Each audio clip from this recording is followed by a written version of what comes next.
Good evening and welcome. Tonight we will be going over the history and geography of Cabinda in Angola, which I kind of hesitate to say, but as of 2025, it's part of Angola. Cabinda, as you can see, has some interesting political geography to it. It borders the Republic of the Congo and the Democratic Republic of the Congo. And you can see the Congo River right here, creating the border between the DRC and Angola, which means that Cabinda is an exclave of Angola. It is not politically attached to the rest of the country here. Pretty easy to find it on a political map. Little Cabinda right here. This is all, of course, very significant to its history. It does have a beachy coastline here, but most of the geography, especially up here in this area, is dominated by the Mayombe forest, which stretches further up across Congo and into Gabon. Which I read one website that said it's the world's second largest forest, which I don't quite believe. It is very big, but I'm pretty sure that the forests over there are much bigger. But I don't know. That was one source that I read. Don't quite believe it, but if it is true, I suppose so. Maybe like a continuous stretch of forest. I'm not sure. I'm just telling you what I read. So all of the towns throughout the actual province are fairly small, with the town of Cabinda being the largest, most populated place within the province. And it's pretty much geography. It's all beautiful, lush forest. There's no pictures in the forest, but we'll be able to look at it from above on Google Earth later in the video. But let's talk about the history here, because the history here is incredibly significant to Angola. Angola would not be what it is today if not for Cabinda. Angola was racked with war and conflict throughout the last few decades of the 20th century. Today, they are one of the most prosperous countries in Africa. I've said this before, but in the US, we don't get a lot of tourism commercials. I know when I was in the UK, there were so many tourism commercials. I mean, the Darling Old Man video is kind of viral right now, right? So many tourism commercials, especially for Florida. Don't go to Florida, you guys. It's not that great. But we don't get a lot of tourism commercials in the US, is what I'm saying. But I get these commercials to visit Angola. And I've never ever, from the tourism commercials I've seen some for Australia way back in the day, like the 90s. I've never ever seen a tourism commercial for an African country, not even Egypt. Wild. That's where Angola is today. Come visit Angola. And that's all due to what's going on here in Cabinda. So let's talk about it.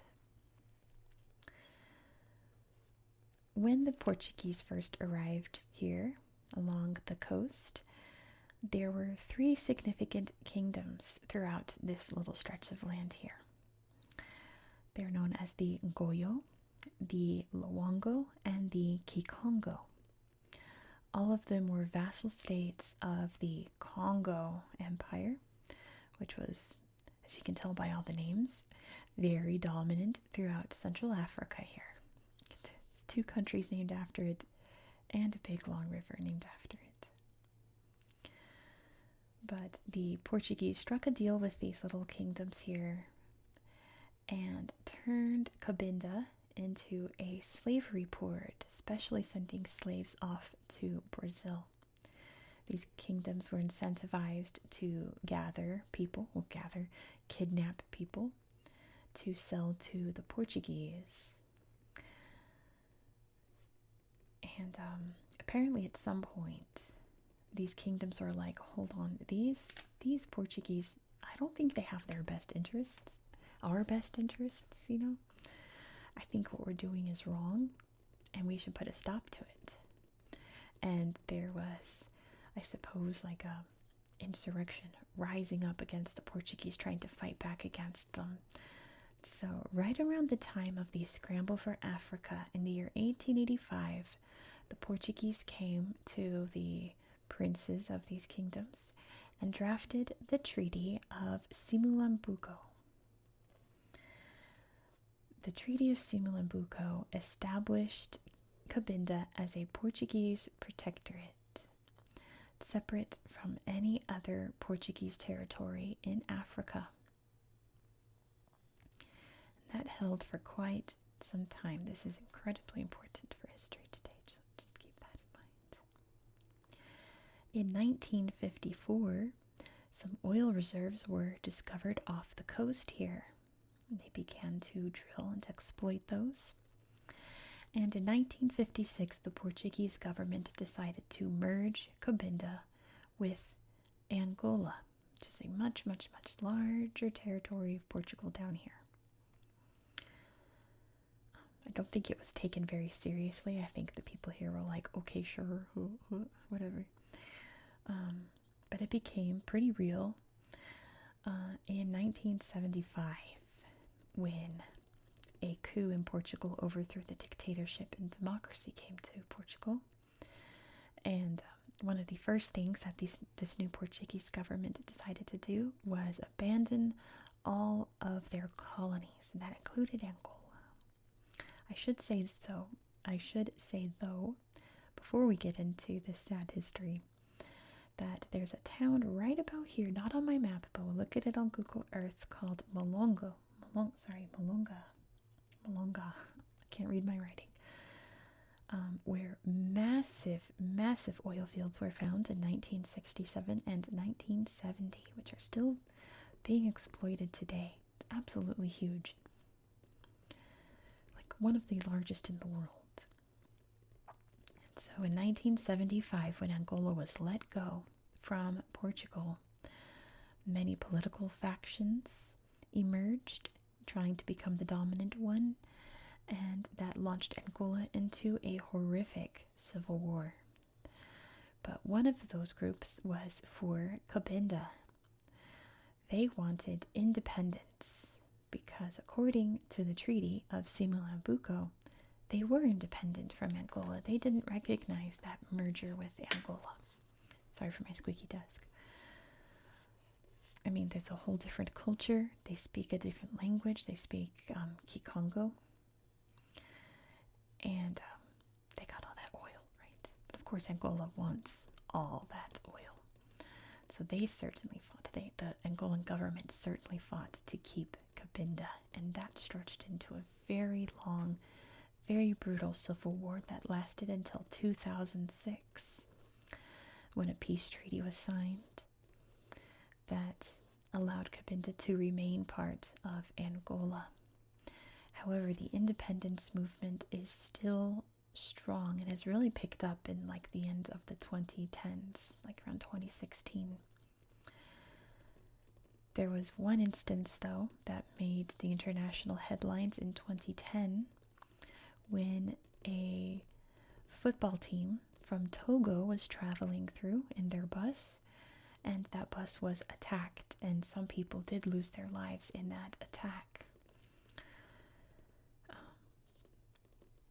Trying to get the word out that the Cabindan independence movement was still strong, but very devastating to those innocent people from Togo who were just there to play sports,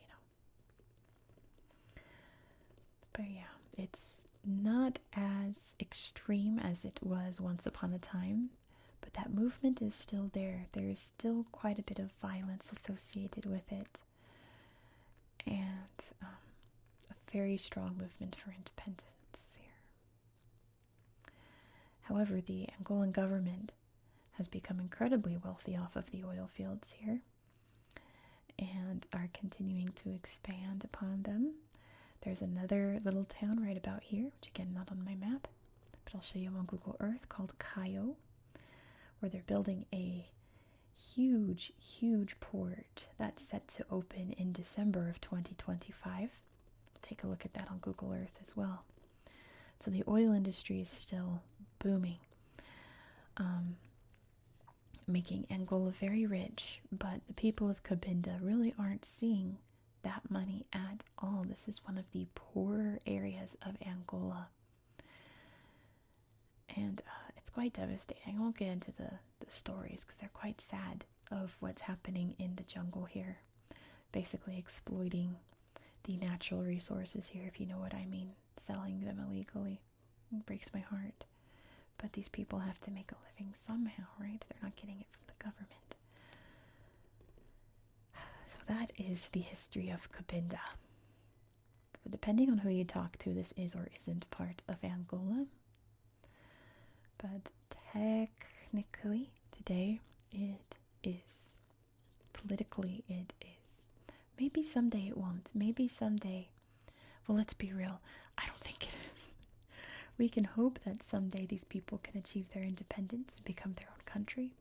But with all of that wealth, Angola isn't letting it go.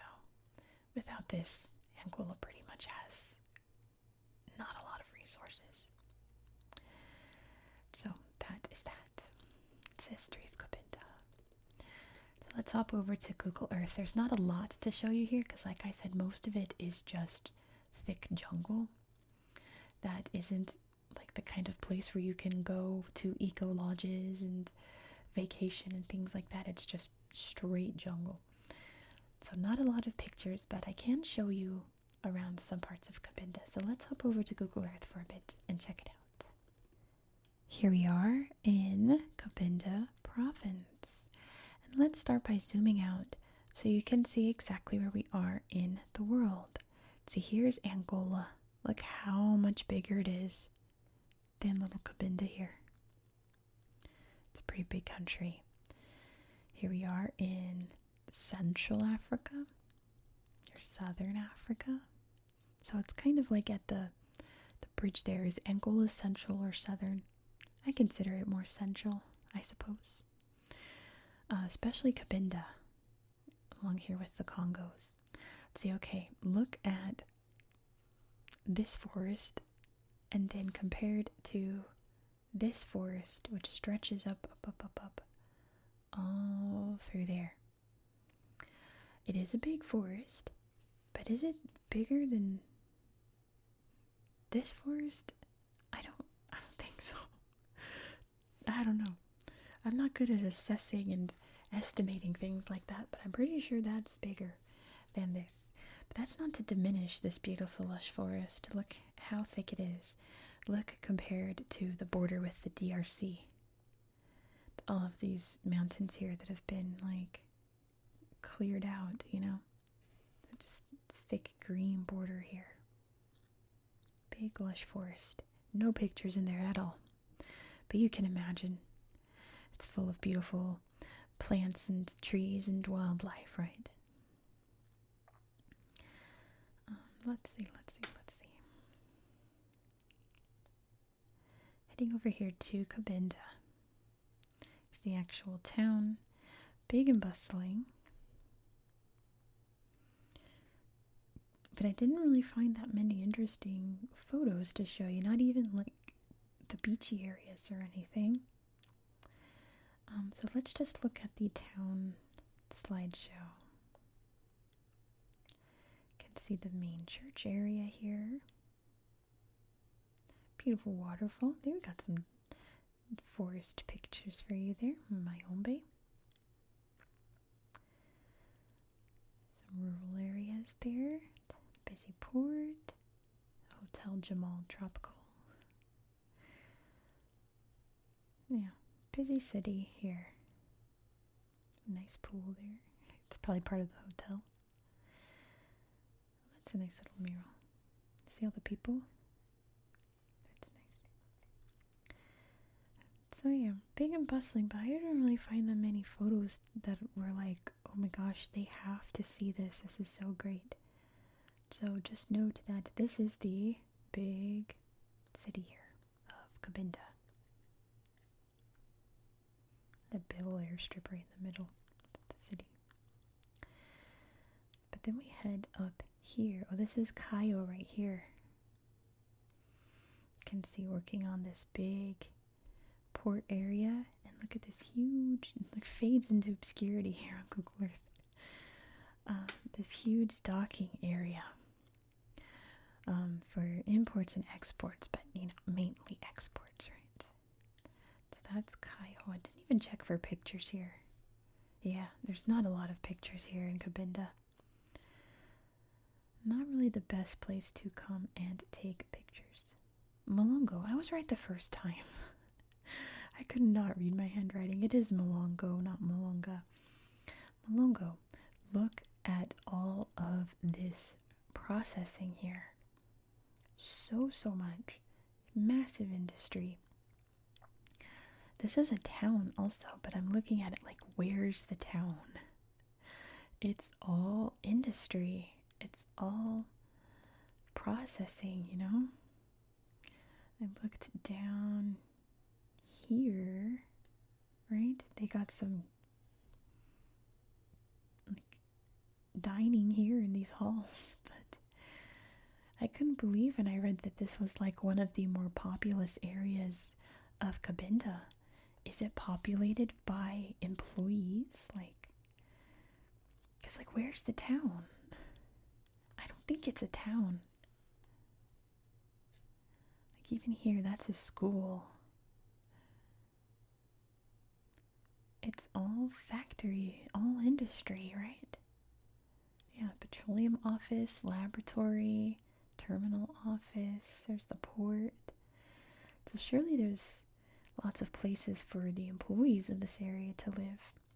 But I'm guessing it's so massive that it's one of the most the second most inhabited town in Cabinda. But would you call this a town? There's not a lot of pictures. Ooh, are those bats? Oh my gosh, look at all the bats. I love bats, by the way. I'm not creeped out by it.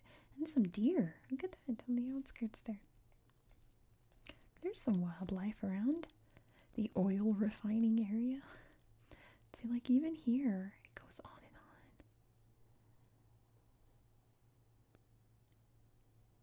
on. I would not call this a town.